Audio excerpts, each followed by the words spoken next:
Hi guys, welcome to the channel. In today's video, I'm going to show you how you can sell things on Facebook Marketplace.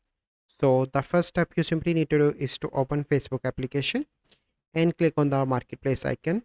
From here you need to click on sell, and here you can see create new listing. You have different options: items, vehicles, home. So I want to sell item. Okay, then you simply need to click on add photo. So let me click on that. So I want to sell this cake, for example. Okay, and here you need to add the title. I want to add title cake, so you can select price, so 299 for example. You can select the category from here, so let's suppose I add household. Okay, you can add condition, new, use, so it is up to you. So I'm going to add new.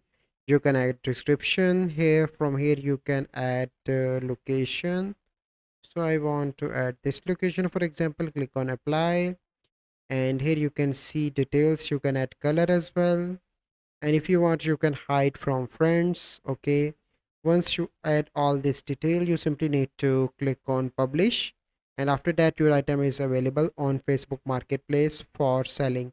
So this is the process. I hope you find this video helpful. If you find this video helpful, must like this video, subscribe to our YouTube channel for future videos. We'll see you in the next video. Thank you, have a good day.